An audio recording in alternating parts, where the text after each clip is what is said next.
This is a Momentum Media production. Investing insights with Right Property Group, exploring trends in real estate and helping property investors gain financial security. Hi, g'day. How you going? Phil Tarrant, co-host, Investing Insights, Right Property Group, joined by Steve Waters and Victor Kumar. Those guys are directors over the Right Property Group. We get together once a month to chat through what's going on in property.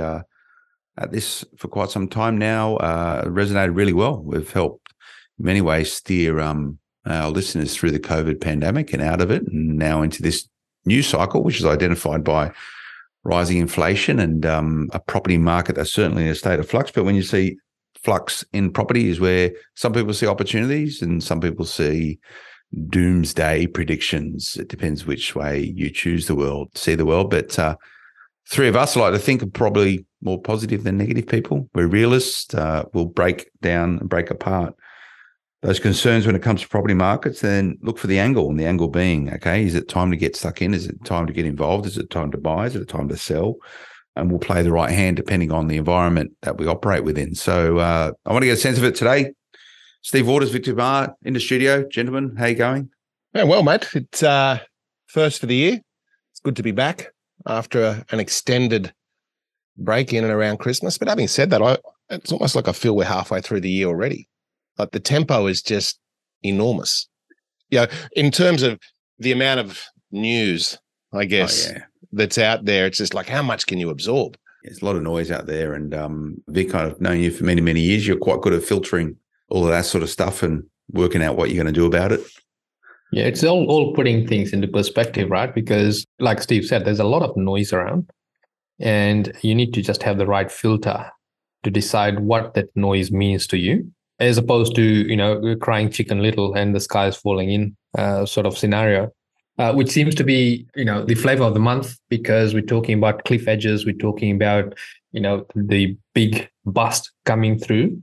The reality of it is that when we have a strong rise in property prices, there's going to be some level of correction. There's got to be some level of resettling of the new norm before the new cycle takes up.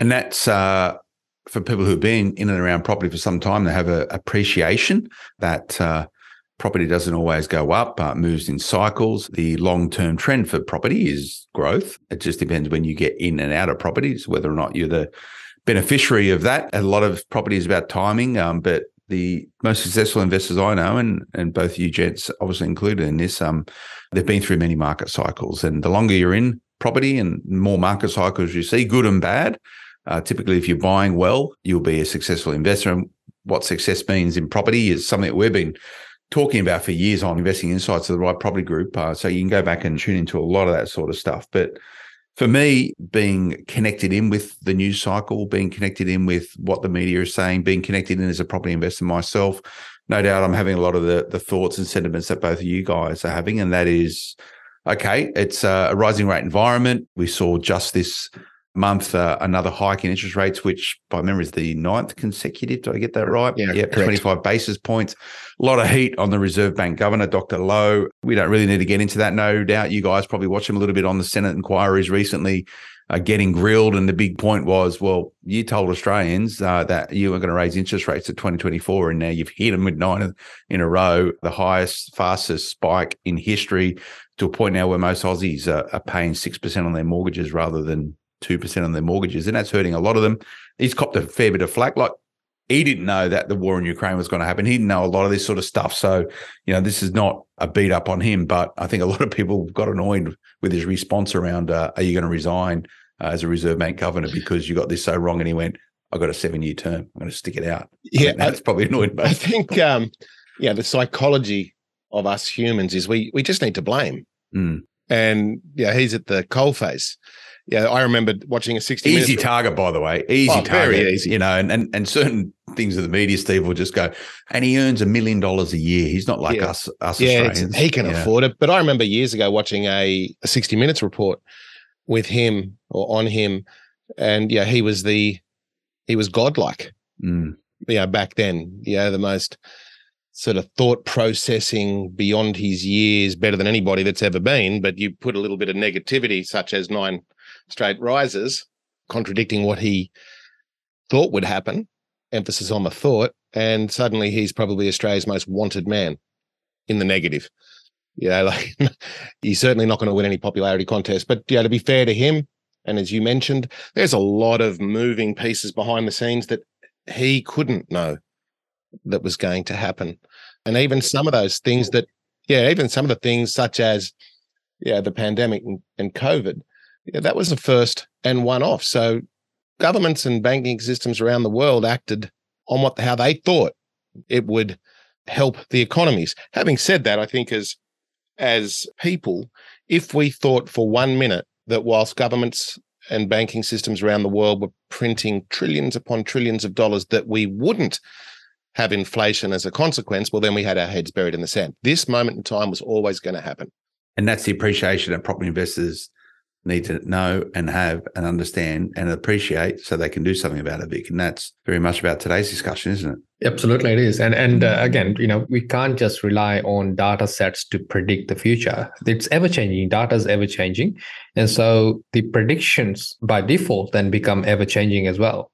And this is why we need to be able to look at telltale signs well ahead of the curve and the major signals out there in the market to then set up portfolios, set up our action plan, and set up our purchasing or selling decisions in accordance to that. Rather than looking at the small fluctuations within the data set, we're looking at the bigger pieces that are in play and let the small bits sort themselves out.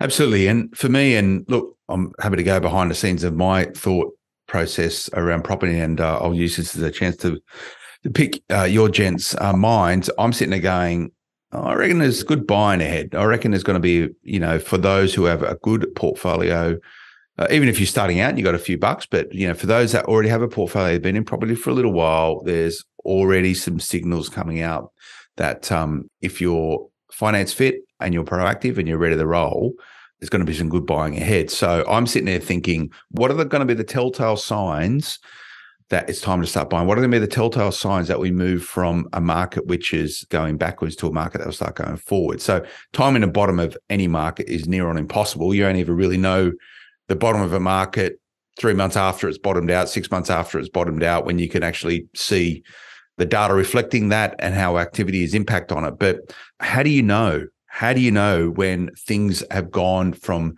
going south to going north? So that's what I want to break down today and give the 3 key signals that the market is going to accelerate in a northerly direction rather than a southerly direction. And I guess let's start off, Vic, with, are we at the bottom of the market yet?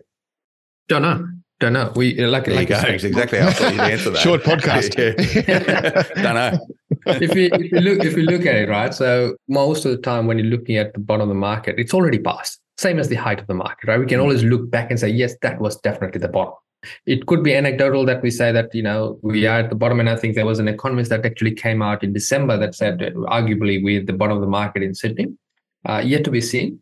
The reality of it is that we need to recognize the cycles within each state and then further subset the cycles within each suburb to decide whether they have bottomed out or whether it is just a blimp and there's still more to go, or they've stabilized.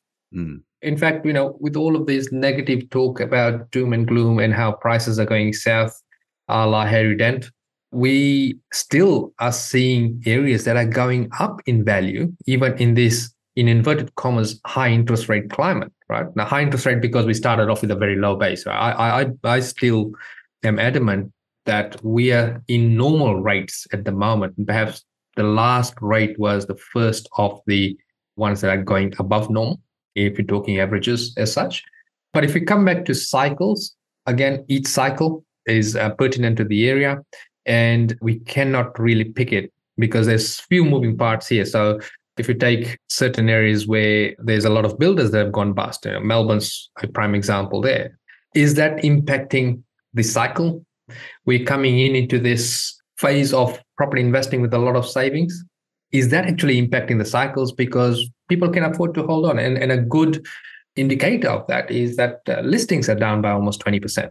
So people aren't selling because first, if they sell, they can't rent because rental vacancies are absolutely low.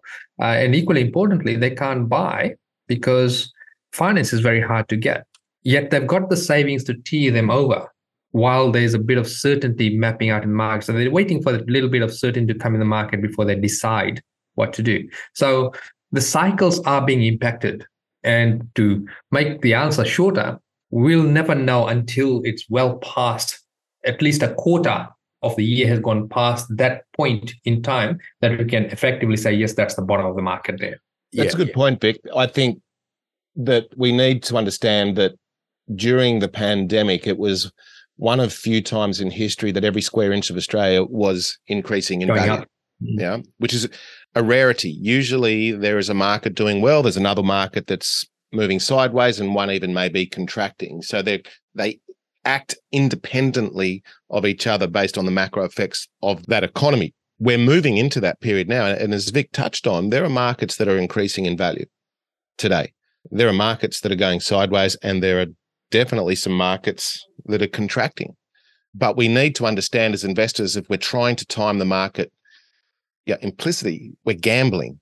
It's an educated guess at best. In fact, we did a podcast, Phil, a couple of months ago in and around people not understanding timing the market or time in the market. It's just a well-used phrase that everybody says, but nobody really, or very few people, understand what we're talking about when we say time in the market and timing the market. And I guess to some degree, today's topic in and around those three factors that will shape tomorrow's market, we can relate back to that podcast in and around timing the market. What is it that we're talking about? And I guess the first one, which Vic alluded to, is really going to be the flow of credit. It's not so much the cost of the credit.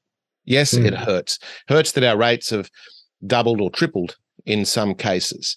But as Vic pointed out, we're still in that band, give or take, of what is historically been the interest rate. And we have handled it. We have coped with it for decades. In fact, I can remember properties, I believe, experiencing a bigger boom than what we had during the pandemic when rates were somewhere between 7% and 9%. But the flow of credit was there. And we have, I guess, over several podcasts over the years, touched on that. But the flow of credit is going to be an absolute important factor on where the market goes next. And that could be done in a variety of different ways. So the buffer rate. There are a lot of commentators that are talking that the buffer rate is past its use by date. It was put in when rates were super low, and the buffer rate is at 3%. If we reduce that buffer rate down to 2%, if my maths is correct, that'll almost instantly add 10% to the top line serviceability of most individuals. Now, that's a huge, huge amount in the scheme of things when we're talking serviceability, because the intent is still there, as we've mentioned before. The ability has been eroded. Once again, people are okay with the rate. Generally speaking, people that have been around for a long time understand, this is actually quite normal. It's just part of the cycle. So we need to see that we need to see that the flow of credit back into the economy happens, because that will be one of the first indicators in the following months, and it could be 3 months, could be 6 months, that we will start to see markets perpetuate.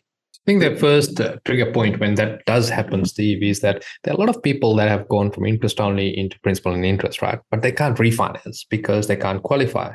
So when the assessment rate is dropped, all of a sudden they are able to qualify, and they can reset their portfolios to be able to reduce their outgoing, right? And that sort of brings back the confidence within those people as well to say that, hang on, I was able to maintain the repayments at this higher cash flow rate. So I'm not talking about the actual interest, I'm talking about them going from principal and interest back into interest only. And all of a sudden, all of that money is freed up. And then they're looking around saying, okay, what can I do with this cash flow that I've got on my hands? So these are the educated investors. And more than likely, they're going to start looking at the good, solid investment areas and start jumping back into the market if they can, to then capture properties, because it's still well within their budget now, even at this, in inverted commas, higher interest rate, because they've just been able to restructure their mortgages. Yeah, I think we need to recognize, though, too, Vic, that there is definite hurt within the economy. Yes. It's not just the mortgages, it's the cost of living, fuel at $2 a litre and et cetera, et cetera, et cetera. And that all adds up. And the RBA wants us to hurt. They want us to hurt so that we stop spending and we bring inflation down. So there is an argument that they want the cliff face of that P&I scenario to happen or get closer to it, so people really tighten the belt, so to speak, and stop pouring money into the economy, and therefore the sufferance, and then inflation comes down in a very general sense. But I'm also adamant they don't want to crash the property market either, because that has a wealth effect scenario on how people feel and the recovery of the economy as well. So Dr. Lowe's and the RBA are walking a very fine line in terms of trying to balance. And unfortunately, history has shown us that they never get it perfect, no matter who the governor was. It's a cause and effect, and it lurches from side to side forever and ever, always has done.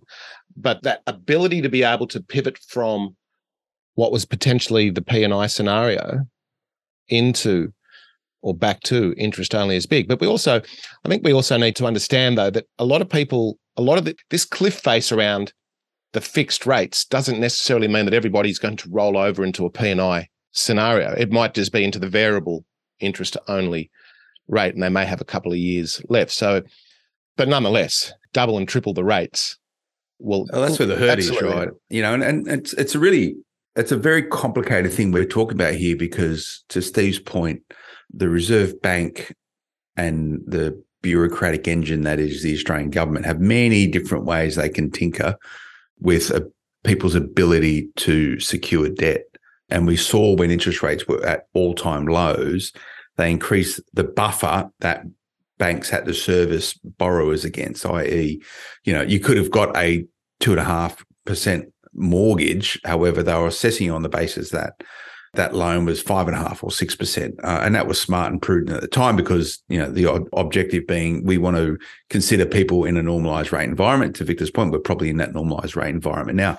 But in terms of that fine balance between bringing down inflation and making Australians hurt, and you think that's so counter-cyclical, why is the Reserve Bank, why is the government making it hard for Australians to do what they need to do, housing, wealth creation, living, and for some people, putting food on the table is very painful. But there's a lot of different ways they can tinker and tweak with it. Now, Steve, you mentioned that there's a lot of people on principal and interest that would benefit from coming down to interest only. However, because serviceability, the views of banks towards your serviceability hasn't changed, they don't qualify for the mortgage. And that's it blows your mind, the fact that they can actually pay P&I interest rates. They want to reduce their cash flow, but they don't qualify for a mortgage even though they can meet the serviceability. So this sort of accelerating factor, that the signals that things are starting to change, and the signals are that, hey, these changes to the way in which people secure mortgages will precipitate into changing property market movements. So property's going up rather than down is a key one. When do you think banks will change their lending criteria, guys? When do you think APRA, the prudential regulator, will come out and go, yeah, don't worry about it. It's not a 3% buffer anymore. It's not a 3% buffer anymore. So your serviceability at the moment is probably factored about 9.5% interest rates, right? Yeah, to 10%, correct. 10%, right? At 10% above. Hence the reason why a lot of people can't afford a mortgage, Correct. Even though they can afford, on paper, even though they can actually still afford the repayments by tightening the belt and stuff. So this is going to be a key thing. And I guess to have a stab in the dark and answer your question, it wouldn't surprise me if it happens this year. They're going to want to see some data come out first in terms of that top line inflation, but it wouldn't surprise me that they tinker with the buffer rate this year, because let's not forget, the banks are in the business of lending money. That's how they make the majority of their money. They want it out. They don't want to be having it in their own savings account. And I guess actually on that, the good news recipients of the higher interest rates are those people that have money in the bank, I guess, and savings. But the thing is, though, is that most smart people have just got to offset in their mortgages. You're putting that into a high interest savings account in the bank. You're probably getting half as what you would do as an enabler. So, but you see now, but the banks are getting hammered on it. They're getting hauled over the coals, saying you're charging people, 6.5% mortgages, but you're only giving them 2.5% on their savings. Go figure. They'll go, well, it's a cost of money. We're using different money and blah blah blah, the usual stuff. But you're mad. You're still mad to have your money sitting in a cash account and getting 2.5% interest if you already have a mortgage. Correct. What amazes me is the amount of people that don't Yeah. Like it truly is bewildering. I'd say wouldn't be a week go past where we'll talk to someone and they've got it sitting in a general savings account. Just a general, like high interest saving, or just a savings account? Well, look, let's call it a 4.5% savings account, thinking they're winning, and they're actually still going backwards. You're going backwards, right? Yeah. But I think it's the consequence of this tighter credit environment, whether it be the ability to borrow because of the serviceability calculus in the background, or whether it be from the higher interest rates, what the effect of that, and this goes back to Vic's earlier point about how some markets are still moving north, is it's playing with affordability, clearly. But the affordability is around what people can afford to invest. And I mentioned earlier that the intent is still there, but the ability is not. And where I think, in fact, I'm sure of it because we see it in today's market, the similarity between today and the middle to the back end of the GFC is that we're seeing yields increase dramatically. And even in some of the areas that are traditionally, or states or cities that are traditionally low yielding by contrast to other states, we're seeing them increase rapidly. And what we're also seeing in combination is that people are starting to reduce or put their eyes on different markets in and around what they can borrow. So what they physically can afford and what the bank tells them they can afford. So an example of that, just like the GFC, was that, well, I can't afford the $1 million mortgage. I want to be an investor, or I want to be a homeowner, but I can't afford $750. These are the areas that I can afford at $750. So I will buy there. If you're an investor, because it's great returns or great fundamentals. If you're a homeowner, it's got the right infrastructure, the right schooling, it's still commutable to work, whatever it may be. And so that the more affordable corridors of the market start to actually perform very, very well, just like they did at the back end of the GFC, where, if we take Sydney as an example, it was more the general rule that you'd get 5% yields back then. And that was a trigger point for a lot of investors to say, you know what, this is a really good return for what is traditionally a low yielding area, in combination with the flow of credit loosening a little bit, and in they jumped. And this helps with asset selection, right? Because people's serviceability has decreased, therefore the amount of money they can borrow decreases. That, however, doesn't say you can't be a property investor anymore, but what you can invest in will change. So you'll see this sub-market acceleration in different areas, and this is the art. And no doubt you guys are working through this right now at Right Property, going, okay, where are those areas? Like, they're the places that you want to be investing now. But this is about getting the jump, right? We're talking about what are the flashpoints? What are the signals? The three signals that show, hey, we're going to start moving into that environment where property, let's misnomer, yes or no, will property go back up in value? Will property prices in Australia go back up, Victor? Yes or no? Yes, it will. Yeah, absolutely. Okay. All right. So that's a baseline thing. Always upwards, right? In the right areas right now. I just wanted to flag that, whilst we're talking about the three key factors that will impact the market and restart the cycle as such, the upward swing, it's a little bit of fool's gold to wait for all signals to line up, right? You need to be pretty mature with this and recognizing it, and take into account what Steve said, right, in terms of the compression factor. So if you look at people that can't afford to borrow in the $1 million bracket that come to the 750, there's two factors working over here, right? So obviously there's more activity in that 750 that used to be in the $1 million mark.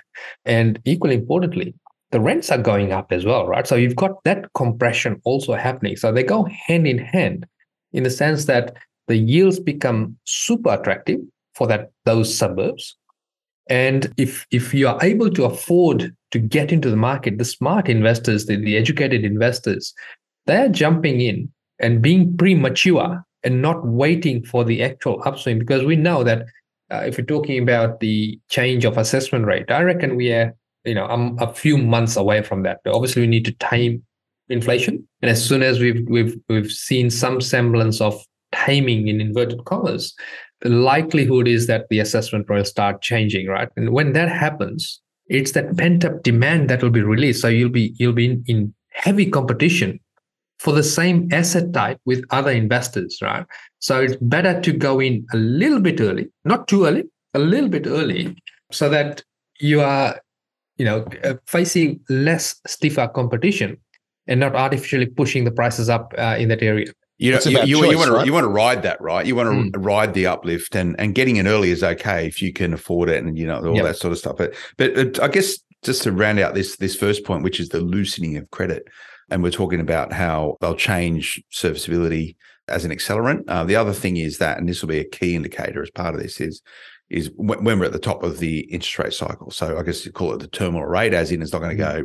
Terminal being terminal velocity. If you jump out of a plane, you can only go so fast before that's the fastest you'll go. There'll be a point where the rates will hit a ceiling. So how far off are we, gents, if you want to get your crystal balls out? I think you guys are both economists, aren't you? Yeah. Whole heap of letters after our names. But you've got to get a sense for it, right? Because you do. And I don't think if you asked any economist and they honestly answered when they think it is, that they'd be having a stab in the dark as well. It's very, very fickle environment, no doubt. But I think the terminal rate's a very important one because we saw it a little earlier on last year or midway last year when I believe some economists and some of the big banks came out and said, look, we think we're at the top of the rate cycle. And we could see in the immediate data, so ground truth data, so much more activity on the ground based on that, I guess, that say so. Well, the banks think we're at the top of the rate. So now we know what we're dealing with. That's our baseline as an investor.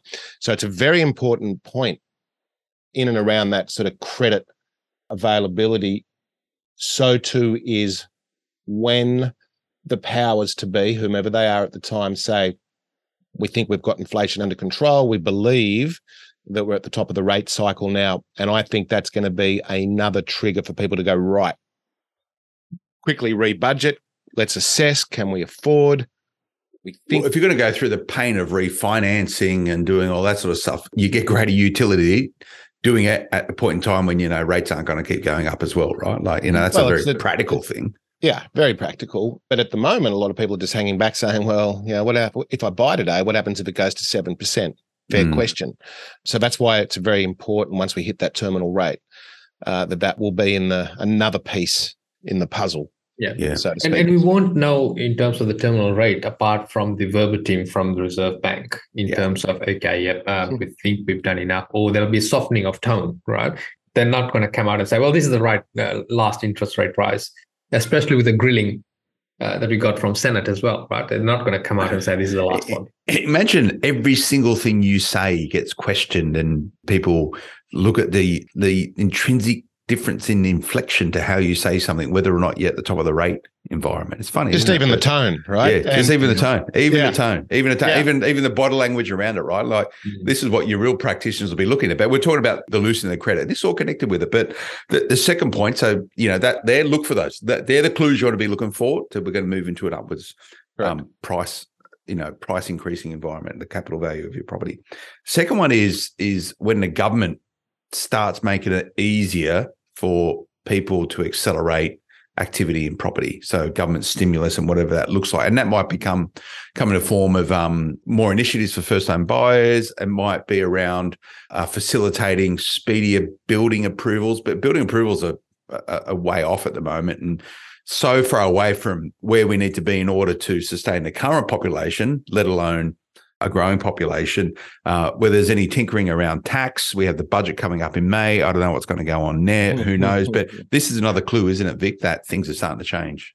Yeah, absolutely. And when you look at a really good example of government stimulus was during the pandemic. At the start of the pandemic, the Western Australian government came out with a grant. You build a home, you'll get 20K in grant. Don't care whether it's an investment property, don't care whether it's a principal place of residence, so long as it's in a personal name, we'll give you the grant. And that actually created a big market out there in terms of pretty much anyone that could build at the time jumped on and built because of the 20K grant, right? So that's a really good example of market stimulus by the government, right? And if you look at other things that are being floated around right now, the shared equity schemes, both in Sydney and in New South Wales and in Victoria. And then, of course, the stamp duty concessions. I think here in New South Wales, we've sounded the bell for change in terms of stamp duty, where first-time buyers up to 1.5 million have got a choice whether they pay stamp duty or whether they pay ongoing land tax or whatever name they want to call it. So all of those incentives, all of those changes will create momentum within the market, create noise within the market. And when you start getting this momentum happening, more and more people jump on, right? So it's actually giving that initial inertia to the market, to a sector of the market. And I reckon the biggest thing they can do is state, local, and state federal government is, if it's the local government, so I'm talking councils, they may make contributions less to build. If it's state, they may be giving state grants to first home buyers. And federally, there may be grants and equity schemes, shared equity schemes, and the ease of bureaucracy to kickstart new builds.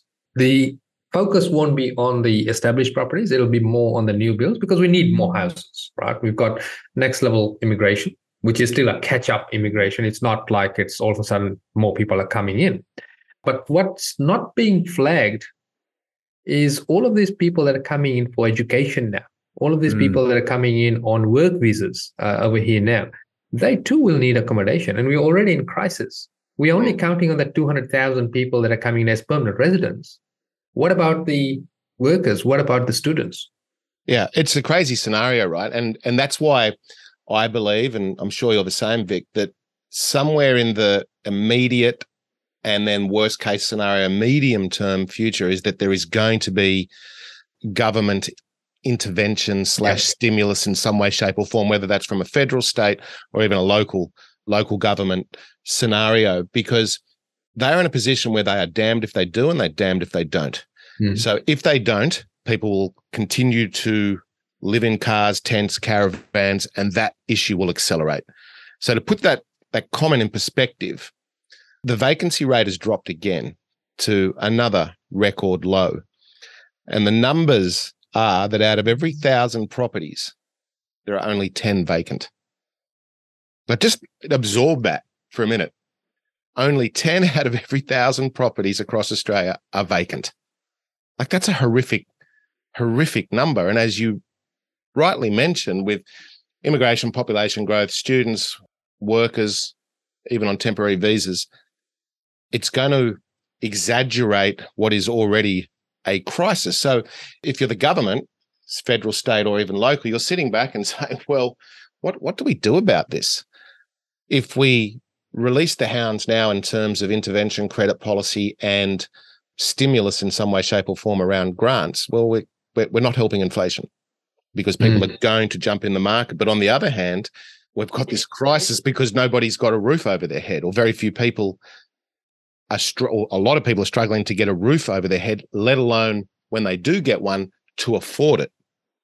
And that dovetails back into point number one in and around credit policy, to allow there to be more accommodation built. And you're right, it won't be too much around the existing property. It'll be around the construction of new. But there's a problem as well because you can't get a builder, you can't get a tradesman, and the raw material cost is still at 30 to 40% above pre-pandemic. This is the irony of it all, right, Steve? Right, it's crazy. You know, we need to build more stuff. The government still makes it hard, right? The amount of bureaucratic red tape in order to get a development application approved is an absolute nightmare, right? Absolute nightmare. So that's stifling activity, right? Point number one. Point number two, builders can't make a buck at the moment. It's hard, particularly ones who have fixed price contracts from some time ago before this inflationary cycle. So less builders out there. We need migration. We need skilled migration because we need those skilled tradespeople coming in to help the building cycle. So we're just stuck in this sort of melting pot right now, and it's not simmering, it's boiling, and it's about to boil over, because if we don't get more properties built, that's less properties for property investors to buy, to rent to Australians that need those properties. And the government, over many consecutive governments, have made a decision that rental accommodation in this country is largely borne by the private investor. Yes, the retail investor. Yeah, retail investor. There is social housing for those people that need social housing. And we do, this is a property for podcast, right? So I'm conscious that it might sound we're exacerbating this idea of property investors are wrecking property markets in Australia. We're very conscious of some of the social issues which are impacting Australians right now, sleeping in cars and all that sort of stuff, right? Like, it's outside of the scope of this podcast, but I do acknowledge and I do point to that because it is a huge problem. for Australians who are struggling to find a roof over their head. And I look to the government to sort that out. That's out of state, federal, local area. That's their job to do that. However, property investors support rental accommodation in Australia. So they need to make it easier for us to build properties, they make it easier for us to develop properties. They need to make it financially viable for Australians to put their own skin in the game to support rental accommodation. I can't remember the numbers, like 91% of all properties are run by private investors. Well, less than 3% of rental properties or accommodation are supplied by the government. There you go. In other parts of the world, it's massive, right? Go to Russia if you want. It's one of the biggest landlords. Well, maybe not now. But maybe not now. Maybe they're the wrong point. But places in Europe, and you look to Europe as well, big conglomerates own rental properties. They build to rent, and that's the nature of how they do things there, right? But they make it viable. The government makes it viable for people to do, for the companies to do. In Australia, they make it viable for individual mum and dad investors, which largely most people are, to invest in property because they get incentives by way of negative gearing and other tax stimulus. And this goes to the point when you start seeing these changes, it's going to be an accelerating factor to show that property markets will shift back into gear. And just on that, which is really nothing to do with the subject, but in terms of allowing the retail investor / private investor to do what they want to do, the consequence of that in the future is that we are self-funded and less of a burden on the economy by the government having to prop us up when we retire, hopefully. But you see what's happening now. The Treasurer's coming out beating up the previous government about releasing super early for people to actually navigate the COVID pandemic. Now they're saying, that's a stupid idea. You shouldn't release super early for Australians. The government don't want to be paying people pensions, right? They would much rather people draw on the superannuation, which is contributed by their employer, which, by the way, is going up again for all employees in July. So get used to it, right? But this is the way it works, right? So we're talking about property investment. Hence the reason why people would look to empower their retirement by investing in property so they're not a burden on the state and they can contribute in many different ways. A lot of this comes down to these accelerating factors is consumer confidence. Now, consumer confidence is measured in many different ways. Often it's a report from one of the major banks or one of the big researchers houses saying consumer confidence is up or down X number of points, right? Consumer confidence, my view, and you guys probably subscribe to it, is very individual. And it will be that property investors have a healthy appetite towards their own consumer confidence. They're probably going to read the tea leaves and note earlier these different subtle changes that are happening and are able to, at an aggregate level, join all the dots together and say, now it's time. Now it's time. Where is a different question, but now it's time. So consumer confidence is absolutely the third point. It's about all these things coming together: growth, migration, building approvals, loosening credit, low vacancy rates, new buildings coming on, all this sort of stuff. And you'll have your own trigger point, you'll have your own flashpoint, you'll have your own mechanism for understanding when your consumer confidence is positive enough to take action, Victor. Yeah, I think the confidence will come individually when people see a little bit of clarity in terms of where things are heading. So, yes, we're at the peak of the interest rate cycle. Yes, there's lots of government incentive coming in. More so, it's the flow of credit. And seeing other people doing it will get other people to do it. Because we've gone into COVID, right? And we're sitting on massive equity, regardless of where you see the market. We're sitting on massive equity. We're sitting on massive savings as well.